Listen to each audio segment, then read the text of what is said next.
le jour même, en fait. Enfin, la campagne a duré une semaine, donc tous les jours, on avait l'ensemble des reportings. Le reste des reportings de vente en grande surface sont arrivés 4 semaines plus tard. Donc, à un moment, quand on dit que ça change le modèle, on ne peut pas attendre 4 semaines pour savoir si une campagne fonctionne ou non. C'est-à-dire pour la plupart des gens ici, et j'en vois pas mal que je connais, qui font de l'acquisition directe, s'ils avaient les résultats des ventes de leur site 4 semaines après les campagnes, je pense que juste ils me tuent. Voire 2-3 fois d'affilée. Donc globalement, on est sur des modèles qui sont toujours pas secs, et le changement doit aller jusqu'au bout si on veut inclure la grande conso. On sait que la performance média aujourd'hui était comparable au supérieur. Aujourd'hui, il faut qu'on soit capable, et c'est la grande frontière aujourd'hui, d'aller dans la mesurabilité de la performance réelle jusqu'au magasin physique un peu plus rapidement. Alors, le problème que pose d'une façon générale, et je reviendrai dans 2 secondes un peu plus sur le détail, c'est l'intégration. Substantiellement, on est en train de dire le digital a des audiences de masse qui sont comparables ou supérieures à celles de la télévision. On est en train de dire que ça coûte à peu près 2 fois moins cher. Et on dit que c'est plus intelligent. C'est-à-dire c'est quand même bizarre que le web fasse plus de volume. La réelle problématique, c'est que pour prendre l'ensemble du bénéfice dont on vient de parler, il y a tellement d'intégration à faire qu'il y a une gestion du changement au sein des agences et chez les annonceurs qui est juste énorme. Donc oui, les opportunités sont grandes, mais elles passent par un vrai travail d'intégration des consommateurs et des marques. Aujourd'hui, vous serez surpris, mais il y a plusieurs marques qui n'ont pas très envie de parler à leurs consommateurs d'une façon générale. Elles n'ont pas été construites comme ça, ce n'est pas dans leur ADN, ce n'est pas dans leur façon de faire. Et donc c'est une véritable révolution culturelle à l'intérieur de ces marques d'y inclure réellement du dialogue avec les consommateurs et de se poser la question de pourquoi le consommateur aurait quelque chose à dire, en dialoguant avec cette marque. Point de fond, c'est bien gentil d'avoir du dialogue, mais de quoi on parle? En dehors de achète mon produit, il faut qu'on ait un sujet de conversation, ce qui n'est pas toujours évident.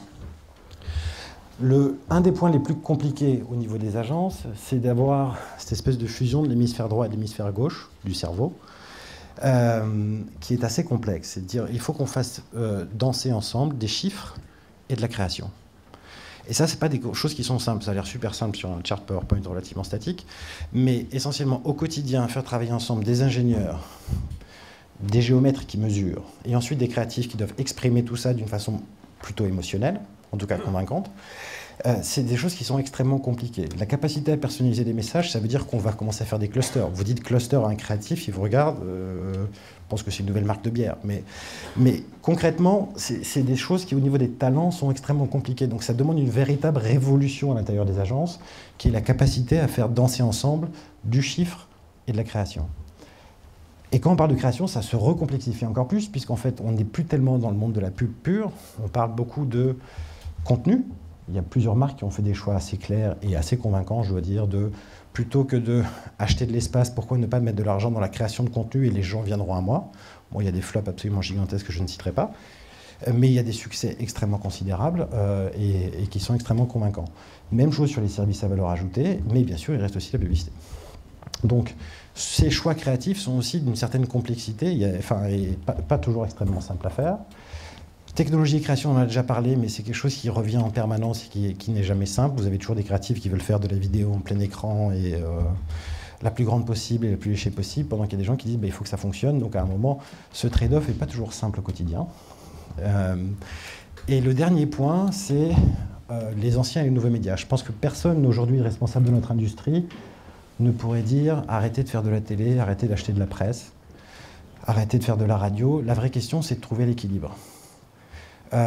Et comment est-ce qu'on fait pour gérer une transition pour que les anciens médias, je suis désolé d'utiliser le terme, des fois on dit médias traditionnels, arrivent au même degré d'efficacité et de maturité que les nouveaux médias. C'est-à-dire qu'aujourd'hui, la seule vraie question qui se pose, c'est quand est-ce qu'on aura réellement une télévision, réellement une radio qui fonctionnera comme fonctionne le digital aujourd'hui.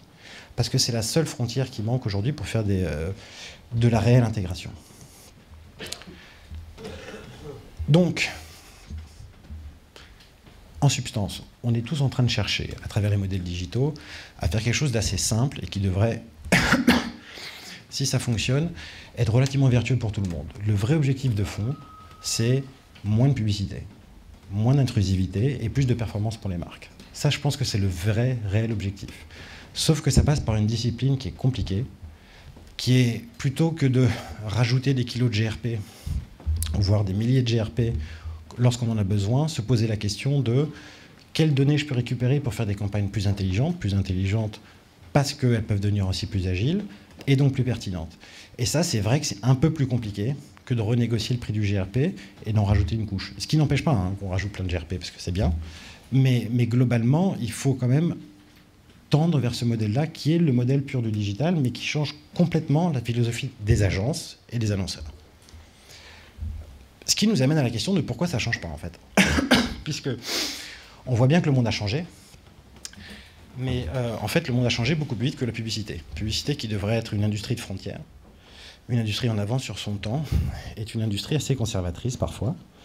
On se rend compte, là on a un chart qui est extrêmement simple. En rouge, vous avez là où va l'argent des annonceurs.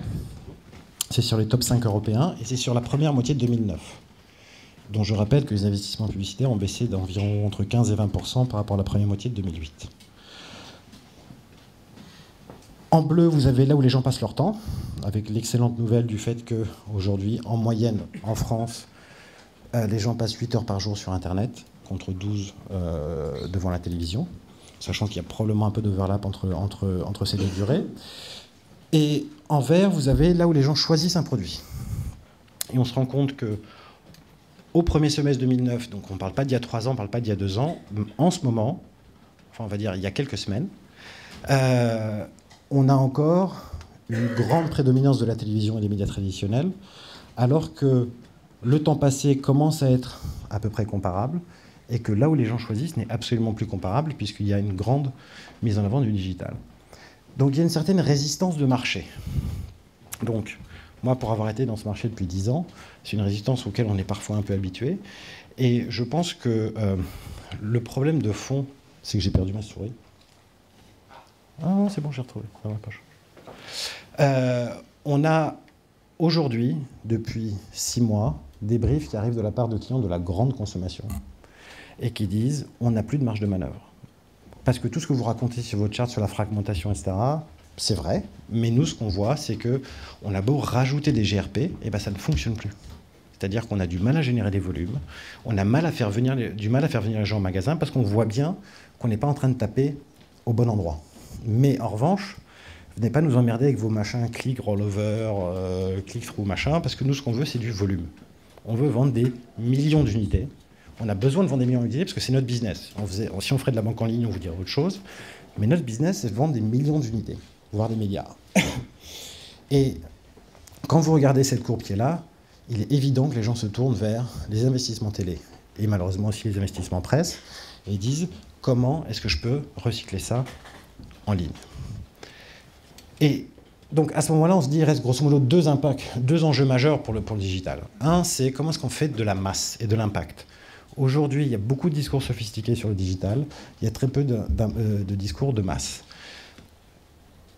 On y revient dans une demi-seconde après. Voilà. Deuxièmement, comment est-ce qu'on fait simple et intégré? Et en fait, quand on regarde la hiérarchie média, et là aussi c'est des chiffres assez frais, on se rend compte, vous avez en fait sur cette courbe la couverture cumulée de la population française entière, pas des internautes, de l'ensemble des Français, en une semaine. Grosso modo, ça veut dire TF1, qui est le premier bâton là-bas à gauche, touche 82% des Français en une semaine. Et vous vous rendez compte que les deux médias qui performent le mieux sont TF1 et M6, suivis immédiatement par Google. Et tous les bâtonnets rouges que vous voyez là sont des sites ou des régies Internet.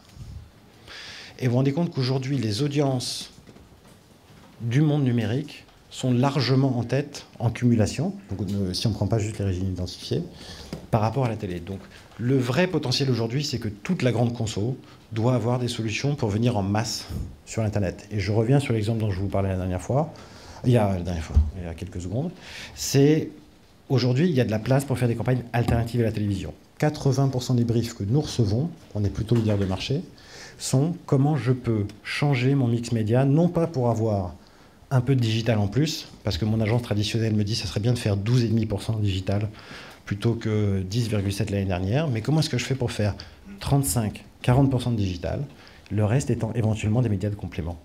Et la nouvelle frontière, pour nous, elle est réellement là. Donc, ce n'est plus un problème de masse. Le problème, c'est est-ce que notre industrie est capable d'apporter des solutions qui sont simples, intégrées et qui fonctionnent sur l'ensemble des médias. Et on y travaille chaque jour. Voilà.